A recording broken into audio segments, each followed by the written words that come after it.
अस्सलाम वालेकुम नाज़रीन, इमरान याकूब खान साहब और ज़फ़र हिलाली साहब के साथ मैं हूं Samina Pasha. Program viewpoint में आपको खुशामदीद कहती हूं। इलेक्शन इस्लाहात बहुत ही ज़रूरी, लेकिन इसके हवाले से कंसेंसस जो डेवलप होना चाहिए था वो हुकूमत करने में नाकाम नजर आ रही है, क्योंकि अपोजिशन तो इस पर तनकीद कर ही रही थी। इलेक्ट्रॉनिक वोटिंग मशीन के हवाले से उनके और भी ज़्यादा तहफ़्फ़ुज़ात थे।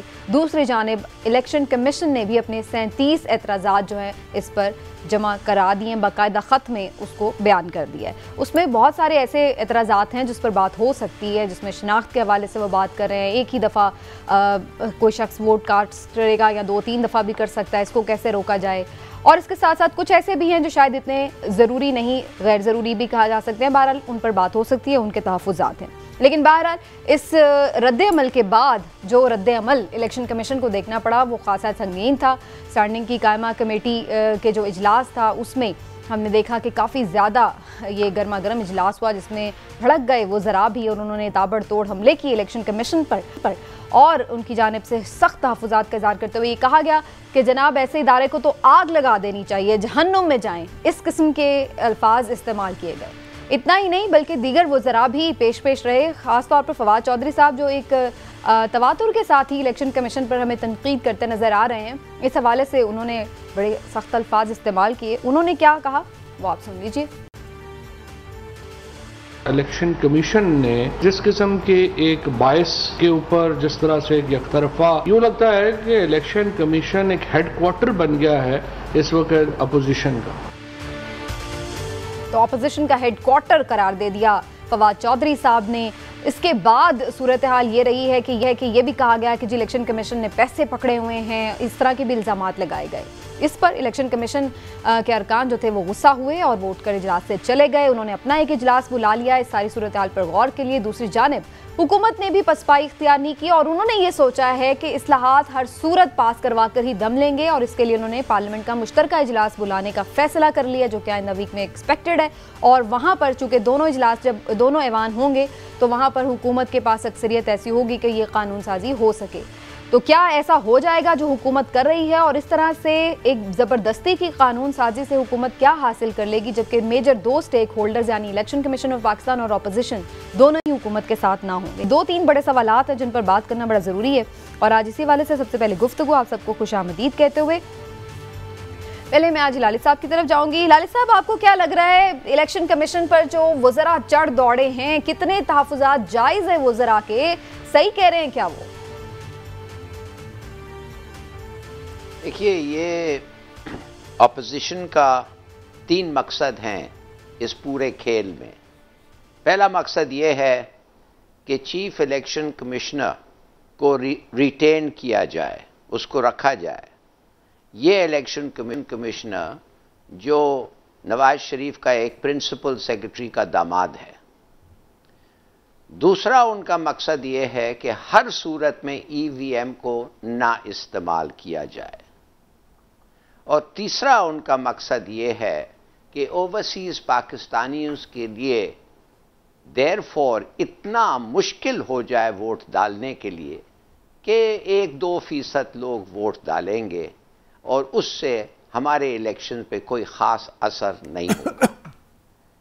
ये क्यों ये असर कर रहे हैं?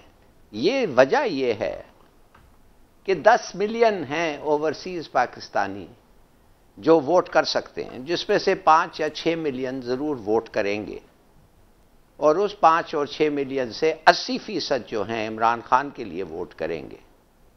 तो अगर उनको वोट मिल जाए और ऐसे तरीके से जो उनको ज़्यादा तकलीफ ना हो या दूसरे शहरों में ना जाना हो, तो वो वोट करेंगे। और अगर वो वोट करें तो Imran Khan election certainly, surely जीत जाएगा। तो ये है इनका मकसद। मुख्तलिफ गवर्नमेंट का और इनका नहीं, ऑपोजिशन का ये है। गवर्नमेंट का दी ऑपोजिट, नेचुरली वो चाहेंगे कि ईवीएम हो। लेकिन उसका मतलब, लेकिन हिलाली साहब ये ठीक है कि क्या आप सुनिए एक सेकंड, लेकिन अभी मैं उस पर डिटेल में जाती हूँ ईवीएम और सारी जो उसकी निकात है, लेकिन मेरा पॉइंट ये है कि क्या एक आईनी इदारे पर इस तरह के इल्जामात लगाना और उसको डायरेक्टली मैलाइन करना ये ठीक है क्या? और चीफ इलेक्शन कमिश्नर तो खुद पीटीआई ने ही अपॉइंट किया हुआ है ना। बिल्कुल सही कह रही हैं आप।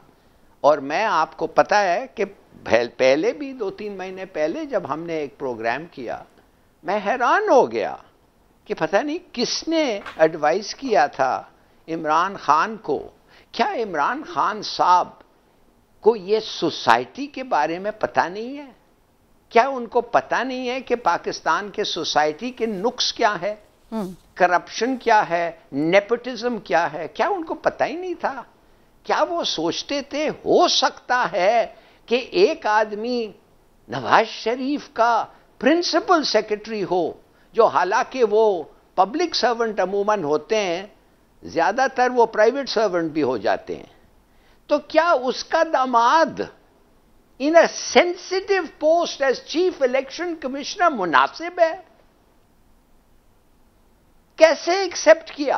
आपने बिल्कुल सही कहा, ये इमरान खान ने एक्सेप्ट करा है। आज नवाज शरीफ ने वीडियो पे कहा है कि ये क्यों कर रहा है इसके साथ, इसने इसको एक प्रपोज किया। चलिए माने अगर प्रपोज किया बड़ा गलत था, और जब उसकी हरकतें देखा तो फिर उसने फिर उनका स्टांस तो आपको लगता है कि वो जरा सही कर, ठीक है। चलिए लाल साहब, मैं दोबारा आती हूँ आपकी तरफ। आपका एक इनिशियल स्टांस तो ये आ गया कि वज़रा की जो उनसे नाराजगी है इलेक्शन कमीशन से, वो ठीक है बज़ाहिर, लेकिन इमरान साहब, एक आईनी इदारा, जब आप खुद ये कहते हैं कि जो नैब के चेयरमैन पे आप क्यों तनकीद कर रहे हैं, वो तो आपका लगाया हुआ है, तो भाई फिर चीफ इलेक्शन कमिश्नर पे आप क्यों तनकीद कर रहे हैं, वो तो आपका, और वो एक आईनी इदारा है, उसको इस तरीके से ह्यूमिलिएट करना चाहिए क्या?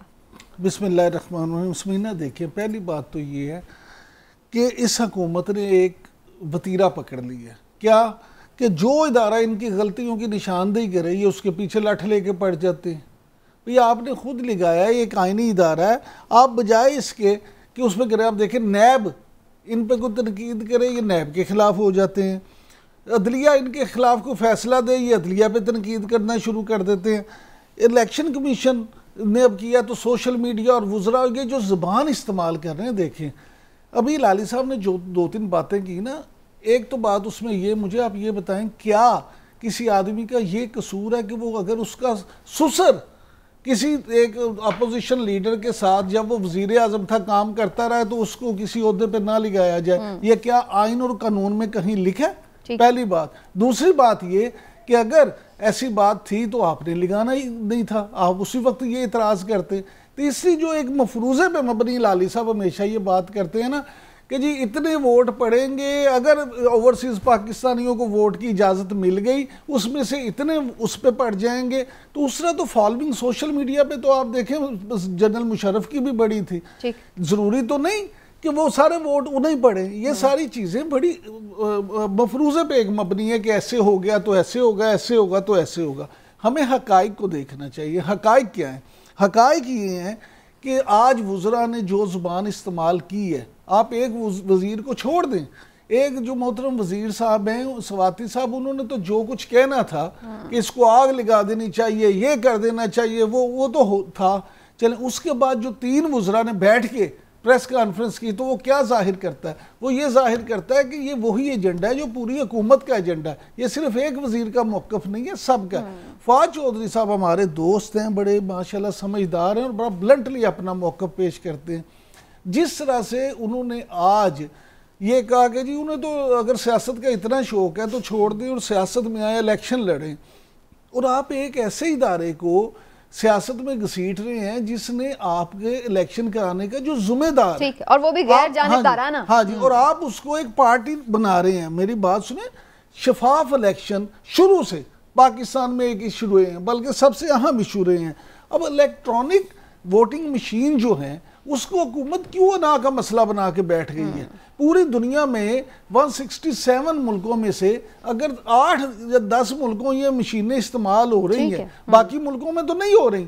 तो आप अगर करना भी चाहते हैं तो ठीक है, जो इलेक्शन कमीशन ने इतराज़ात किए हैं, जो अपोजिशन इतराज़ात कर ली, आप इनसे कहेंगे जनाब आपके इतराज़ात जो है ना कुछ ठीक है कुछ गलत है, आप आए बैठ के इनको हल करते हैं। इसका मामला ये नहीं है कि आप एक चढ़ाई कर दें, ठीक होगा। तो लेकिन क्या इस चढ़ाई से नुकसान होगा, क्या होगा इस मसले का? हलीलाल साहब, मैं आती हूँ आपकी तरफ दोबारा भी। इस वक्त हमारे साथ मौजूद है साबिक सेक्रेटरी इलेक्शन कमीशन दिलशाद साहब।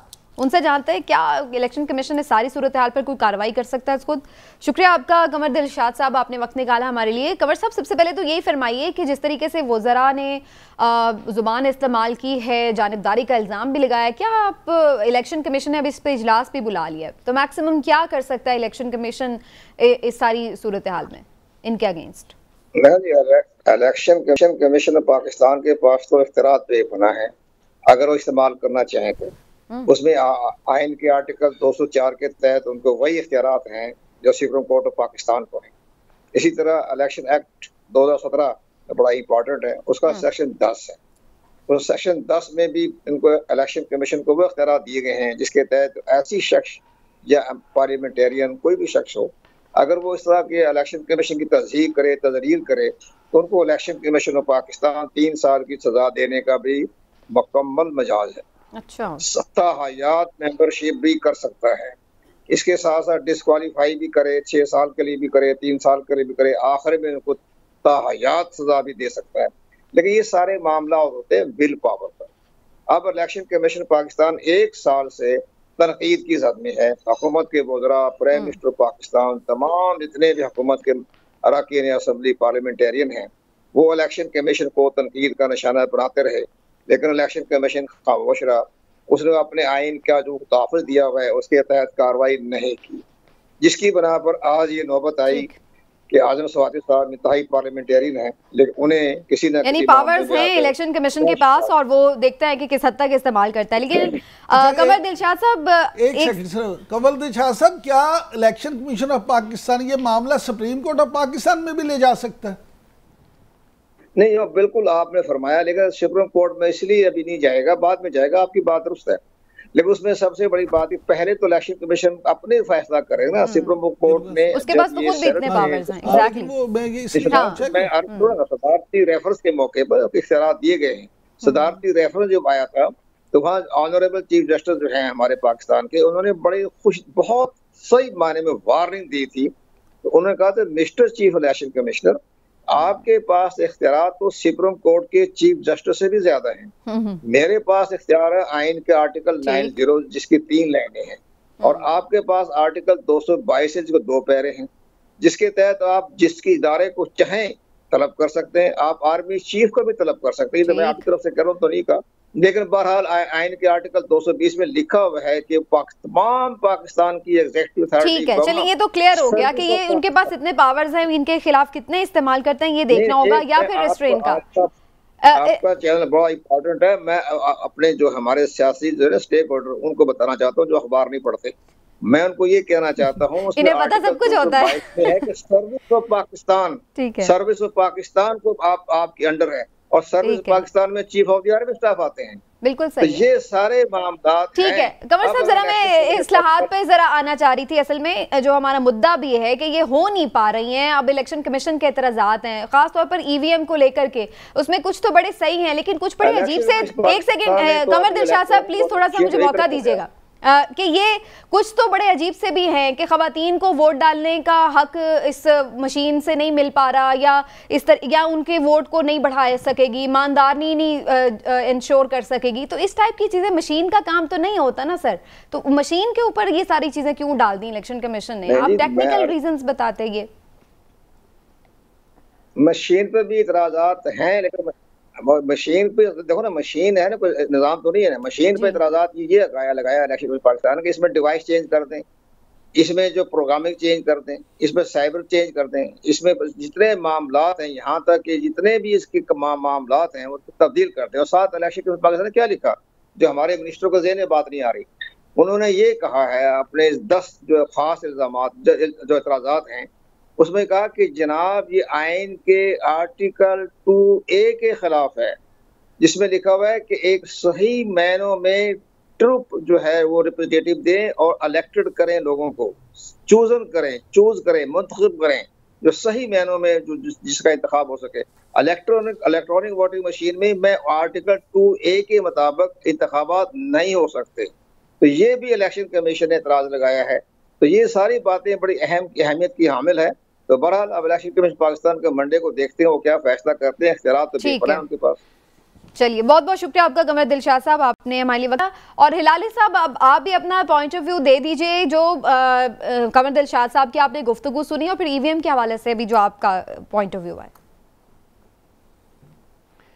क्या कमर दिलशाद साहब मानते हैं ना कि हर इलेक्शन पाकिस्तान में धांधली हुई है और हर पार्टी माना है?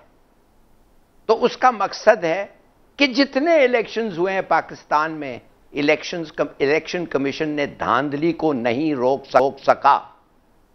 मानते हैं ना? तो अब एक बंदा आ रहा है और वो कह रहा है ये जो 20 और 30 हजार वोट्स तक बोगस फेक वोट्स जो रखा हुआ होता है हर कंस्टिट्यूंसी में, और जो पार्टीज और दूसरे लोग भी जो इलेक्शंस में हिस्सा लेते हैं इलीगली, आके एक्सप्लॉइट करते हैं, इसको खत्म करो। ये 20-30 हजार वोट्स नहीं होना चाहिए, इसलिए मैं एक मशीन के थ्रू वोट करवा रहा हूं।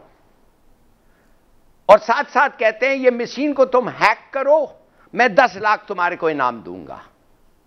मैं कहता हूं ये मशीन जो लोग बनाते हैं, जिधर बना है उनको खड़ा करो। एक इलेक्शन में हर मशीन के ऊपर एक आदमी को खड़ा करो और कहो बताओ कि ये कैसा डिफेक्टिव है, बताओ ये कैसा धांधली इससे हो सकता है। मैं कहता हूं जितने पैसे देने होते हैं लो अवाम से टैक्स, मगर खुदा के लिए एक इलेक्शन मुनसिफाना और फेयर करो।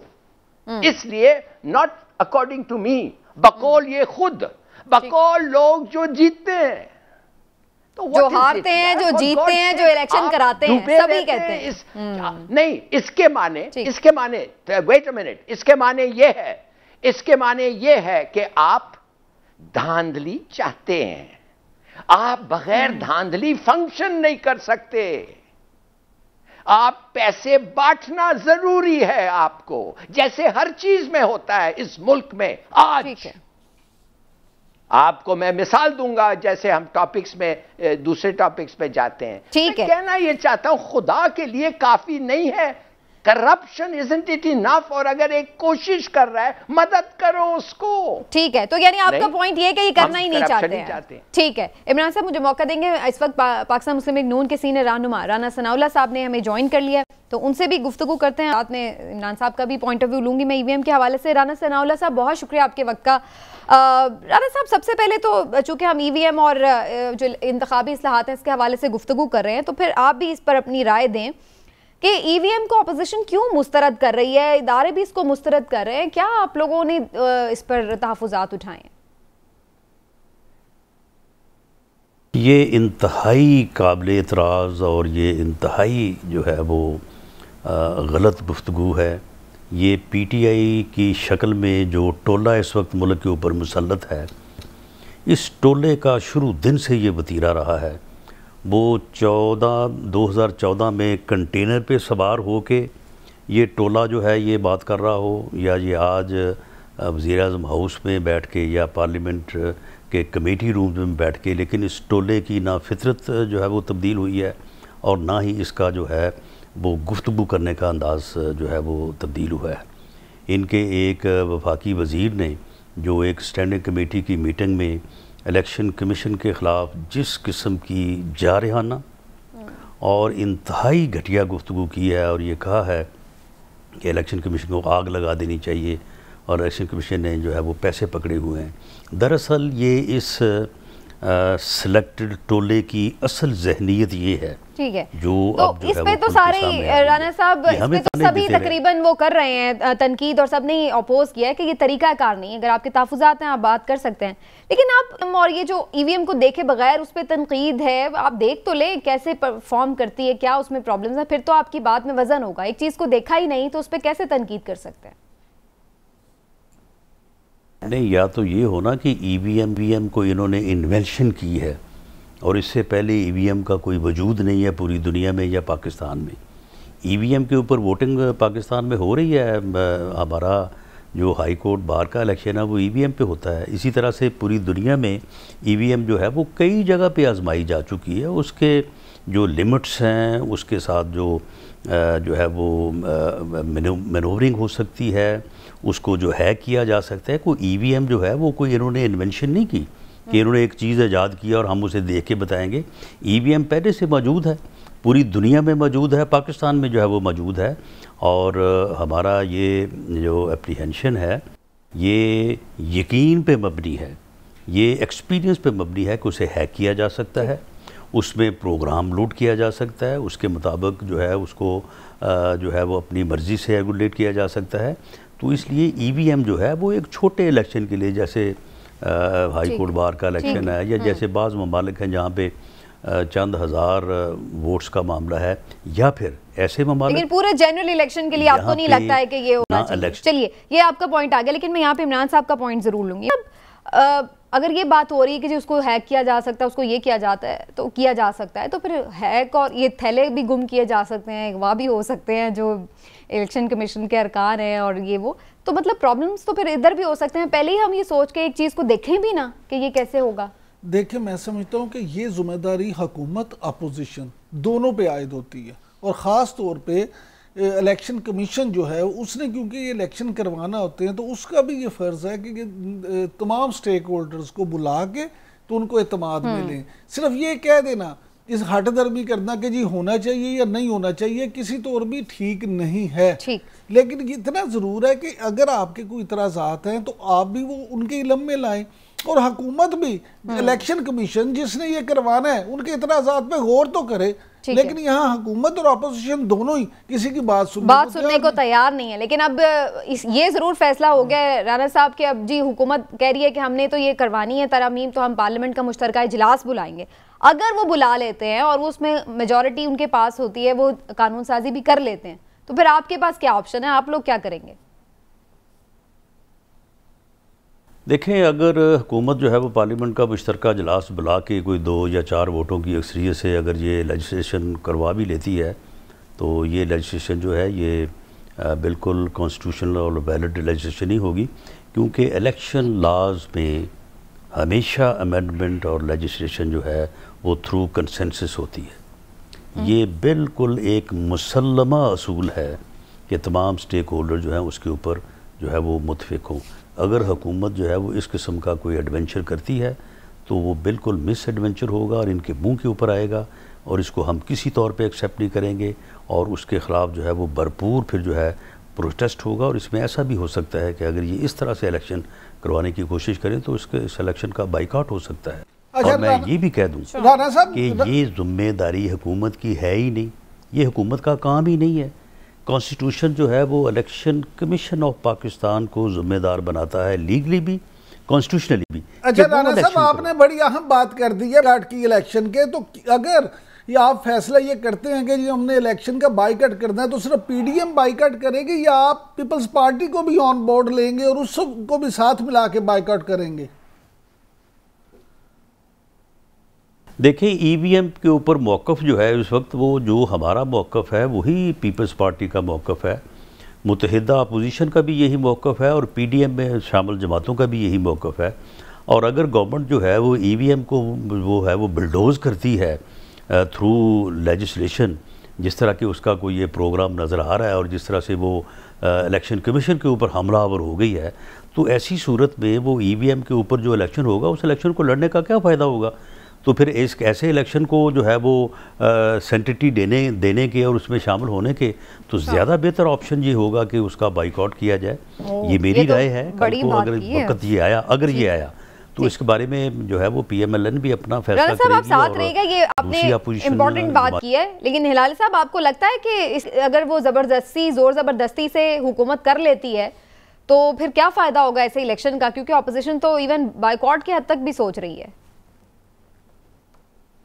देखिए, जब आप कहती हैं ज़बरदस्ती, उसका मतलब ये है कि अगर पार्लियामेंट में एक वोट गवर्नमेंट जीत जाए तो वो ज़बरदस्ती होती है। क्या ये समझ रहे हैं आप? एक और चीज़ जो राना साहब से मैं कहना चाहता हूँ, इंडिया में ये इस्तेमाल हो रहा है, और इंडिया का इलेक्ट्रेट एक हाई कोर्ट के इलेक्ट्रेट से थोड़ा ज़्यादा है, मगर उधर भी हो रहा है। उसका मतलब बेशक ये नहीं है, मेरा मतलब ये नहीं है फिर भी कि मशीन इज द आंसर, मगर मैं समझता हूं एक प्रॉपर डिबेट होना चाहिए, एक ठीक तरीके से इसका एग्जामिनेशन होना चाहिए। इस बाहर के लोगों को, इंडिपेंडेंट ऑब्जर्वर्स को हमारे सिचुएशन और सोसाइटी में देखना चाहिए कि वो कैसा काम करता है। ठीक, मे बी 2-3 मॉक इलेक्शंस करना चाहिए।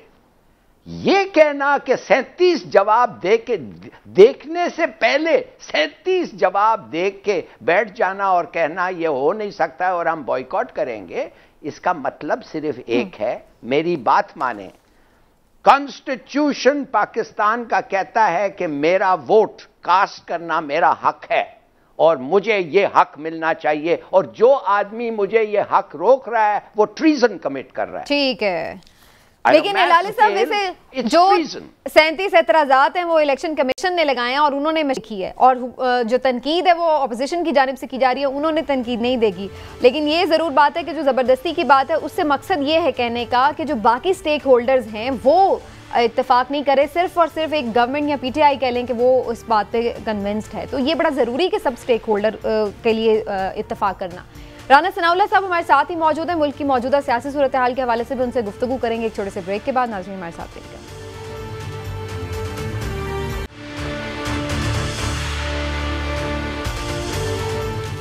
वेलकम बैक नाजरीन।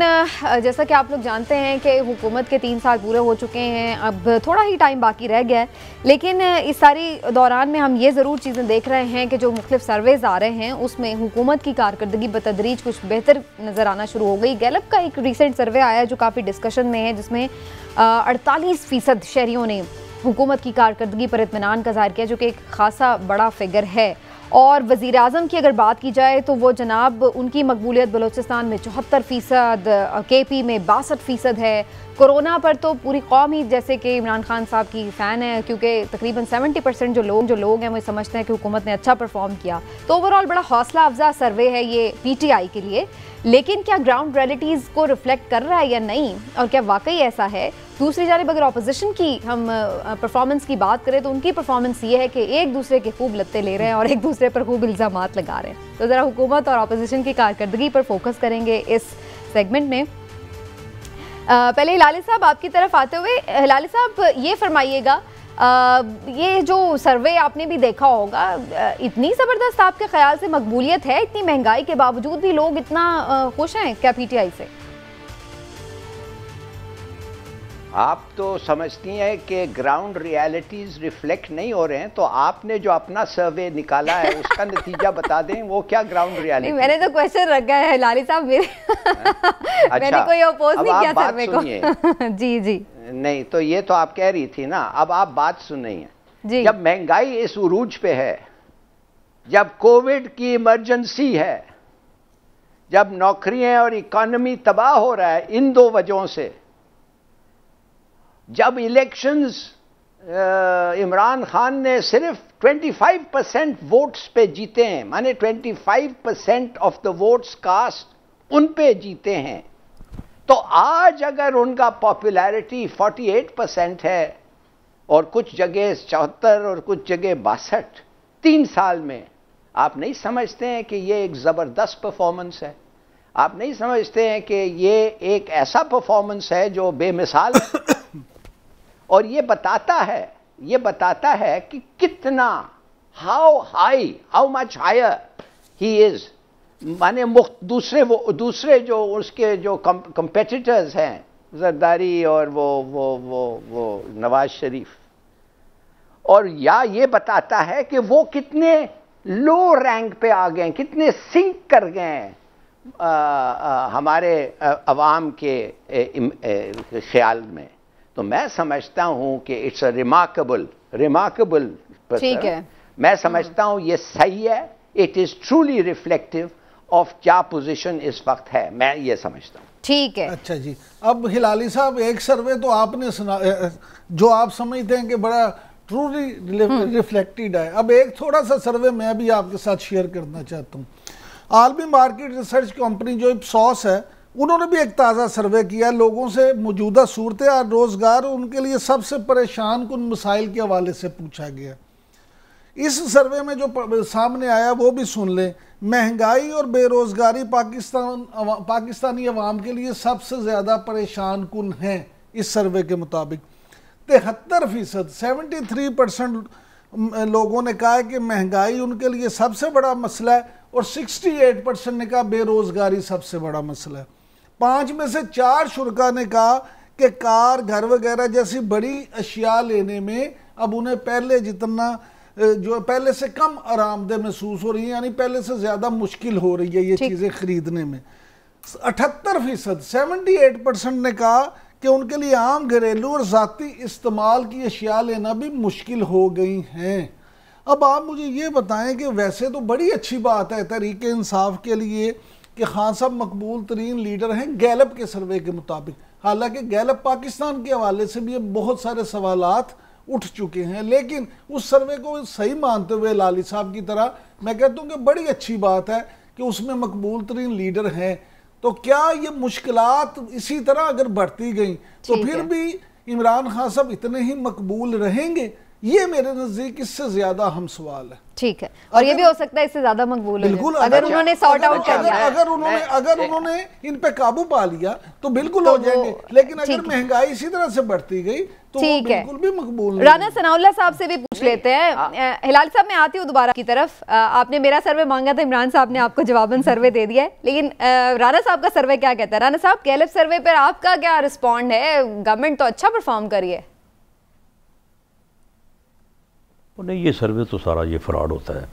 हाँ बिल्कुल, मैं तो इसको बिल्कुल बिलीव नहीं करता। आप मुझे बताएं कि 22 करोड़ के मुल्क में से जो है वो ये 1000 या 450 बंदों का जो है वो करके सर्वे, तो उसके बाद रिज़ल्ट निकाल देते हैं और ये सारे फरमाइशी रिज़ल्ट होते हैं। और आपके दौर में भी आते थे? जी बिल्कुल, हमारे दौर में भी ऐसे ही होते थे, अब भी ऐसे ही हैं। तो ये तो सिर्फ एक मैं समझता हूँ कि बस एक तरीका बनाया हुआ है। आप भी फरमाइशी रिजल्ट निकलवाते थे? देखिए जी, अगर हम कभी फरमाइश करते थे तो हमारी मर्ज़ी का भी रिज़ल्ट आ जाता था। अब भी ये फरमाइशी रिज़ल्ट होते हैं। और दूसरा ये है कि आप मुझे ये बताएं कि आपने अगर 1000 का अगर आपने सैंपल लिया है तो ये बड़ा मैटर करता है कि वो आपने कहाँ से लिया है। DHA से लिया है, या आपने जो है वो अंदरून लाहौर से लिया है, या आपने गुजरांवाला से लिया है, या आपने जो है वो बनी गाला के इर्द गिर्द से लिया है, इस्लामाबाद से लिया है, या जो है वो गुजरात से। तो ये जो सर्वे है, अच्छा, लेकिन ये तो आपने मान लिया आज के आप भी फरमाइशी सर्वे करवा के अपनी पसंद का रिजल्ट ले लेते थे। अब जरा एक फरमाइश और भी है, वो जावेद लतीफ़ साहब की है, बल्कि वो ख्वाहिश है शायद। वो कह रहे हैं जनाब PMLN के जो कायद हैं मोहतरम नवाज शरीफ साहब, वो इसी साल वापस आ सकते हैं, आ रहे हैं बल्कि। तो ये क्या ख्वाहिश है उनकी, या फिर डिसाइड कर लिया पार्टी ने कि वो आना चाहिए, अब उन्हें आ रहे हैं वो? नहीं, देखिए, इस बारे में पार्टी में तो सच कोई डिस्कशन नहीं हुई और ना ही कोई डिसीजन हुआ है। अच्छा। और पार्टी ने इस बारे में जो पहले कोई डिस्कशन या डिसीजन किया है तो वो यही है कि मियां नवाज शरीफ साहब अपने इलाज की गर्ज से गए हैं, वो अपना इलाज जो है वहाँ पे मुकम्मल करवाएं और उसके बाद ही वो वापस आएँ, क्योंकि उनकी ज़िंदगी और सेहत जो है वो बहरहाल ज़्यादा कीमती है किसी भी और पॉलिटिकल एक्टिविटी से। लेकिन ये ख्वाहिश करना या ये कह देना कि जी वो वापस जल्दी आएंगे या इसी साल आएंगे या अगले साल आएंगे, तो इसमें देखें मियां नवाज शरीफ साहब का ये मुल्क है, वो यहाँ पे एक बहुत बड़ी सियासी जमात के सरबराह हैं। उन्होंने इस मुल्क को बतौर वज़ीर-ए-आज़म 3 मरतबा सर्व किया है और उन्होंने जो है वो इस कौम ने उनको इज़्ज़त दी है, वो चीफ़ मिनिस्टर के तौर पे, प्राइम मिनिस्टर के तौर पे। इसलिए वो किसी वक्त भी जब भी वो आना चाहे जो है वो आ सकते हैं, लेकिन उनकी प्रायोरिटी सरेदस्त यही है कि वो अपना इलाज जो है वो मुकम्मल करवाएं। सही। राना साहब साथ रहेगा, मैं ज़रा हिलाली का कमेंट ज़रूर ले लूँ। हिलाली साहब, आप समझ रहे हैं कि जो परफॉर्मेंस है PTI की, और स्पेशली जैसे आप अभी सर्वे को हम डिस्कस भी कर रहे हैं कि वो उसमें बड़ी अच्छी परफॉर्मेंस है, तो ऐसे हालात सूट करते हैं मियां साहब को कि वो ऐसे हालात में वापस आ जाएं और जैसे कि वो कह रहे हैं? नहीं, मेरे ख्याल में मियां साहब को अपने स्टांस पे कंसिस्टेंट रहना चाहिए। वो गए इलाज के लिए और उन्होंने बड़ा कॉस्ट ये दिया है, इसलिए कि इन द प्रोसेस वो एक भगोड़े भी हो गए। अब अगर उनको वापस आना है बगैर इलाज पूरा करते हुए तो ही लूजेस बोथ वेज। वो उनका इलाज भी ठीक नहीं होता है और खामखा वो जाके अपने वो क्या कहते हैं अपने गारंटी को वायलेट किया है। मेरे ख्याल में वो एक न वो क्यों आएंगे जब तक, मैं समझता हूँ राना साहब सही कह रहे हैं, वो क्यों आएंगे जब तक वो ठीक नहीं हुए। मैं थोड़ा सा कुछ और चीज़ पे भी आपके तवज्जो ले जाना चाहता था जिसकी बातें हो रही हैं महंगाई पे। देखिए आज एक मेरा दोस्त गया था बाजार और मैं रिक्वेस्ट पे गया था, वो जाके एक 12 रुपया जो एक वो होता है ग्लू होता है जो 12 रुपया का बिकता है, वो ग्लू उसने 20 रुपये के लिए खाया। तो उसने जब शॉपकीपर को पूछा कि ये 48% इजाफा आपने कर दिया है, तो आप मेहरबानी से मुझे बताएं ये किस बेसिस पे किया है। उसने कहा कि लेना है लो, नहीं तो दूसरी जगह दुकान चले जाओ। अब वो गए चीनी खरीदने के लिए, तो चीनी 120 रुपया उनको मिल रहा था दुकान में, जब वो एक बड़ा स्टोर है जिधर 109 रुपया मिलता है। अब कहने की बात ये है, ये माफ करिए, ये प्रोविंशियल गवर्नमेंट्स का काम है कि इस किस्म के इलीगली प्राइस को गॉज करना, ये इलीगल है और ये उनका काम है कि इसको कंट्रोल करना चाहिए। तो ये अगर परवाह करते लोगों के लिए तो कंट्रोल करते। सही। शुगर का मिसाल के तौर पे, शुगर का 44 अरब रुपया ओवर प्राइसिंग पे फाइन लगाया है गवर्नमेंट ने शुगर मिल्स पे। पंजाब के शुगर मिल ज्यादातर शरीफ्स के हैं और सिंध के ज्यादातर जरदारीज के हैं। अब आप मुझे बताएं, एक तरफ से इन लोगों पे फाइन पड़ता है for raising the price of sugar, दूसरी तरफ आवाम के पास जाके ये खुद कहते हैं। लेकिन अगेन बात आपकी तो सूबाई मामला है, लेकिन जाहिर है हुकूमत को इसको कंट्रोल तो करना चाहिए। देखिए सिर्फ ये सूबाई मामला इसलिए नहीं है कि हिलाली साहब, जिस हुकूमत ने शुगर की प्राइस बढ़ाने पे फाइन लगाया है, उसी हुकूमत ने आज की ताज़ा तरीन खबर ये है कि सबसे महंगी प्राइस पे चीनी खरीदी है, इंपोर्ट की है। और यूटिलिटी स्टोर्स जो वफाकी हुकूमत के अंडर हैं, जिनका सूबाई हुकूमतों से कोई ताल्लुक नहीं है, वहां पे भी अब 114 रुपए फी किलो चीनी मिलेगी। तो ये आप ये देखें कि सिर्फ सुपाई हाँ जी, सिर्फ मैं ये समझता हूँ कि महंगाई एक ऐसा इशू है जिसपे वफाकी हुकूमत को और सूबाई हुकूमतों को सबको मिलके काम लेकिन मैं जरा पॉलिटिकल उस पे आना चाह रही थी। इमरान साहब आपका भी कमेंट लूंगी, जो जावेद लतीफ साहब ने बात की कि इसी साल आ रहे हैं, ये उनकी आपके ख्याल से ख्वाहिश है या वाकई ऐसे सिनेरियो बनता नजर आ रहा है? नहीं, मुझे लगता है ये कंपनी की मशहूरी के लिए। अच्छा, हाँ जी, मुझे नहीं लगता, मेरी इत्तलात के मुताबिक या मेरे ज़ाती तजुर्बे के मुताबिक मियां नवाज शरीफ अभी नहीं आएंगे। मियां नवाज शरीफ उस वक्त आएंगे जब उन्हें इस बात का यकीन हो जाएगा कि आज इलेक्शन अनाउंस होने वाले हैं। अच्छा, वो बिल्कुल इलेक्शन के टाइम पे आएंगे। लेकिन ये जावेद लतीफ साहब ने शायद मीडिया मीन रहने के लिए या अपनी कंपनी की मशहूरी के लिए इस तरह हाँ, वैसे काफी उनका बयान डिस्कस हुआ है, लेकिन बयान तो बिलावल के भी बड़े डिस्कस हो रहे हैं। राना साहब, बिलावल तो बड़े ताक के हमले कर रहे हैं आप लोगों पे, कह रहे हैं ना आप लोग मजामत कर रहे हैं, ना आप लोग मफामत कर रहे हैं, बल्कि आप लोग मुनाफिकत की सियासत कर रहे हैं। तो ज्यादा आजकल आप लोगों पे तनकीद का सिलसिला शुरू हुआ है, क्या रिस्पॉन्ड करेंगे आप बिलावल साहब को? देखें, ये बातें जो हैं ये बिलावल भुट्टो जरदारी साहब ने एक इलेक्शन कह रहा हूँ, एक जलसा आम में की है। अब देखें, जलसों की जो तकारीर होती हैं वो थोड़ा बहुत जो है वो उसमें जो है वो इस किस्म का जो है वो सिलसिला आ जाता है कि बात को ज़रा थोड़ा सा बढ़ा के या उस माहौल के मुताबिक जो है वो किया जाता है। बिलावल भुट्टो साहब को ये मालूम है कि अगर पंजाब में उन्होंने किसी से इलेक्शन लड़ना है तो वो PMLN है। पंजाब में आज भी PMLN जो है वो एग्जिस्ट कर रही है। अच्छा। PMLN एक सियासी कुव्वत के तौर पे पंजाब में बहुत जो है वो वाज़े तौर पे मौजूद है। PTI भी अगर मुखालफत करेगी पंजाब में आके तो वो भी PMLN की करेगी। पीपल्स पार्टी वैसे राना साहब, आपकी बात से पंजाब की बात से तो मैं ये सोचने पे मजबूर हो गई हूँ कि आपने अपने आप को एक सूबाई पार्टी तक महदूद कर लिया है कि सिर्फ पंजाब की हद तक है पार्टी। नहीं, इसमें देखें पंजाब जो है इसमें कोई शक नहीं है कि जिस तरह से स्ट्रॉन्ग होल्ड पीपल्स पार्टी का सिंध में है, PMLN का पंजाब में है। लेकिन आप देखेंगे कि इस मरतबा हम KPK में भी जो है वो हम वहाँ पे जो इत्तेहाद करने जा रहे हैं इलेक्शन में JUIF के साथ और दूसरी जमातों के साथ, हम आपको वहाँ पे भी जो है वो बहुत अच्छा रिजल्ट देंगे। बलूचिस्तान में नेशनलिस्ट्स के साथ मिल के हम इलेक्शन में हिस्सा लेंगे और वहाँ पे भी इस मरतबा बलूचिस्तान में हमारा जो है वो रिज़ल्ट जो है वो बहुत ही बेहतर होगा और माजी के हमेशा से बेहतर होगा। और सिंध में भी जो पीपल्स पार्टी की मुखालिफ क़ुव्वतें जिनकी तरफ हम बावजूद पहले तवज्जो नहीं दे सके, उनकी तरफ भी जो है वो हमने अब जो है वो काम जो शुरू किया है।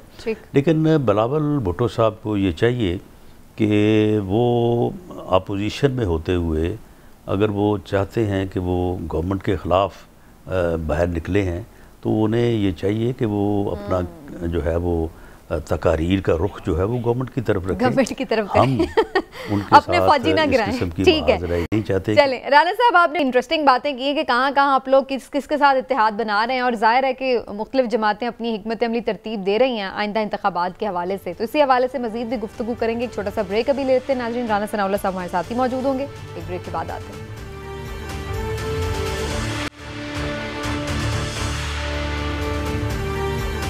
वेलकम बैक नाजरीन। राना सनाउल्लाह साहब हमारे साथ मौजूद हैं और सियासी मंजरनामे के हवाले से गुफ्तगू हो रही है। वो बता रहे हैं कि जी कहाँ कहाँ उनके अलायंस बन रहे हैं। लेकिन राना सनाउल्लाह साहब, मैंने नोटिस वैसे किया सारी गुफ्तगू में पीपल्स पार्टी पे आपने बड़ा हाथ होला रखा है, तो क्या कोई उम्मीद है कि दोबारा ये जोड़ जाए आपके साथ, जोड़ लें आप इनको और इलेक्शन का इंतखाबी इत्तेहाद ही इस तरह बना लें पीपल्स पार्टी के साथ? नहीं, पीपल्स पार्टी की पंजाब में हमें ज़रूरत नहीं है और किसी और जगह पे जो है वो उनके साथ हमें शामिल करने में कोई बेनिफिट नहीं है और सिंध में शायद वो हमें अपने साथ शामिल करने में इंटरेस्टेड ना हो, तो इसलिए पीपल्स पार्टी और PMLN आने वाला इलेक्शन जो है वो 21 में हो या 22 में, उसमें एक दूसरे के मुखालिफ जो है वो इलेक्शन लड़ेंगी। तो इसलिए हमें इस बात की तवक्को रखनी चाहिए और इसके ऊपर कोई हैरत का इज़हार नहीं। राना साहब, ये आपने इंटरेस्टिंग बात कर दी है। 21 या 22 इलेक्शन तो बनते 23 में, तो क्या आप समझते हैं कि अर्ली इलेक्शन होने जा रहे हैं? देखें, गवर्नमेंट की जो तैयारियां हैं या गवर्नमेंट जो कर रही है तो उसकी खबर हमें भी है। तो हमारी असेसमेंट है कि इलेक्शन जो है ये अर्ली 22 में जो है वो होने जा रहे हैं। गवर्नमेंट जो है उसने जो बजट दिया है इस साल वो इलेक्शन बजट है। तो इसलिए जून 2022 से पहले हमारी ये एज पॉलिटिकल वर्कर असेसमेंट है कि गवर्नमेंट इलेक्शन में जाएगी। ठीक है राना सनाउल्लाह साहब, बहुत बहुत शुक्रिया आपका, आप हमारे साथ मौजूद रहे, हमारे लिए वक्त निकाला आपने। और अब बिलाली साहब आपकी तरफ आते हुए, ये जो मौलाना फजल रहमान लाली साहब बात कर रहे हैं कि बिलावल ने शायद कोई डील एक्सेप्ट कर ली है, कोई ऑफर कबूल कर ली है, आपको भी लग रहा है कि कुछ ऐसा ही मामला है, कोई उन्हें बिलावल को यकीन दहानी कराई गई है किसी जानिब से? भाई, बिलावल तो कह रहा है कि PDM स्टूज है, गवर्नमेंट को तो PDM मदद कर रही है। आप कह रहे हैं वो कह रहा है कि बिलावल मदद कर रहा है, या कोई डील ऑफर हुई है बिलावल को? बिलावल ने कहा है कि हम तो लॉन्ग मार्च चाहते थे, ये नहीं आना चाहते थे हमारे पे, इसलिए कि ये कहते थे इस्तीफ़ा दो, हम तो कहते थे चलो लॉन्ग मार्च पे। तो देखिए, इन दोनों का अब ये इनकी लड़ाई हो गई है, अब एक एक के ख़िलाफ़ ये कर रहे हैं। वो तो उसको मेरे ख्याल में मीर जाफ़र भी कहा है मौलाना ने इस बिलावल को। आई डोंट नो, ये सब पॉलिटिकिंग है, ये सब पब्लिक मीटिंग्स में एक एक को गालियां देते हैं, 2 दिन के बाद झुक झुक के मिलते हैं और फिर अलायंस बनाते हैं। तो समझ नहीं आ रही है इनका क्या खेल है। देखें, ये 2002 का इलेक्शन तो नहीं होने वाला है। Why should he have elections before? मुझे समझ नहीं आ रही है वो क्यों अपना टर्म को लिमिट करें। उसकी एडवांटेज क्या है? ये कह रहे हैं कि बजट फ्रेंडली बजट, हाँ it was a good budget, friendly budget, एक और शायद दे दें तो और भी फ्रेंडली हो जाएगा। मुझे समझ नहीं आ रही है, नजर आ रहा है कहते हैं कि ये स्नैप इलेक्शंस करेंगे। हाँ, अच्छा जी, लेकिन अर्ली इलेक्शन हो सकता है। अर्ली इलेक्शन हो सकते हैं। मैं खुद भी समझता हूँ कि इमरान खान साहब, इतलात ये हैं कि वज़ीर आज़म इमरान खान साहब खुद भी अर्ली इलेक्शन चाहते हैं। उसकी कुछ खास वजूहात हैं जिसकी बिना पे वो चाहते हैं कि अर्ली इलेक्शन हो जाए, लेकिन अब वो कितना अर्ली उसको कराएंगे ये वो जानते हैं या अल्लाह जानता है। लेकिन असल बात जो है, आज PDM का जो इजलास हुआ है हिलाली साहब, उसमें ये उन्होंने तय किया है कि पीपल्स पार्टी के हवाले से अब बहुत ज़्यादा उन पर खुल के तनकीद नहीं की जाएगी, और ये ज़राए ने भी बताया और हाफिज़ हमदुल्ला साहब ने भी ये कहा है। तो इससे ऐसा लगता है कि जो आप अभी बात कह रहे थे ना कि हमारे यहाँ सियासत है ही ऐसी, जैसे PTI को आप देखें, जो इन्हें सबसे बड़े चोर लगते थे, जो तो वो पंजाब में इनके साथ हैं। MQM जो इनकी सबसे बड़ी दुश्मन थी, गद्दार थी, वो वफाक में इनके साथ है। शेख रशीद साहब के बारे में वज़ीर आज़म क्या कुछ नहीं कहते थे, वो इनके साथ है। उसी तरह से अपोजिशन मुस्लिम लीग नून वाले जिसको आज बुरा कहेंगे कल उनके साथ बैठा होगा। मौलाना फजलुर रहमान कल किसी की गोद में होंगे, आज उसके खिलाफ होंगे। तो पाकिस्तानी सियासत में ऐसा ये वतीरा बन चुका है कि कोई भी चीज। अच्छा, जो राना साहब अभी बॉयकॉट की बात करते हैं, इमरान साहब आपको लगता है कि बात बॉयकॉट तक जा सकती है? वैसे ये बात भी खबर आ रही है जराए से भी कि इस पर गुफ्तगू हुई है PDM के इजलास में। अच्छा, ये मेरी बात सुन लें, PDM और ख़ास तौर पे मुस्लिम लीग नून कभी भी बाइकाट नहीं करेगी। अच्छा, हाँ जी, ये प्रेशर ज़रूर डालेंगे, दबाव बढ़ाने के लिए हुकूमत पे ये ज़रूर कहेंगे, लेकिन वो बाइकाट नहीं करेंगे। उसकी वजह कि बाइकाट करना उन्हें सूट नहीं करता। बुनियादी तौर पे आप देखेंगे वो अब 3 साल से अपोजिशन में है। पाकिस्तानी सियासत में या हमारे जैसे मुल्कों की सियासत में जो पार्टी ज़्यादातर अपोजिशन में ले, लोग उसको भूल जाते हैं। तो अगर वो कैसे ये चाहेंगे कि आप वो बाइकाट करके खुद अगले 5 साल के लिए भी इस प्रोसेस से दूर चले जाएं, ताकि उनकी पार्टी भी जो है तितर बितर का शिकार हो जाए। ठीक है, वक्त खत्म हो गया हमारा। हिलाल साहब, आपको शॉर्ट कमेंट तो नहीं करना? नहीं, ठीक है, आपको भी लगता नहीं बॉयकॉट करेंगे। ठीक है, चलें जनाब, देखते हैं आने वाले दिनों में सियासत क्या रुख इख्तियार करती है। आज के प्रोग्राम का वक्त खत्म हुआ। नाज़रीन, हमें फीडबैक दीजिएगा। इंशाल्लाह कल फिर आपसे मुलाकात होगी। अपना ख्याल रखिए। अल्लाह हाफ़िज़।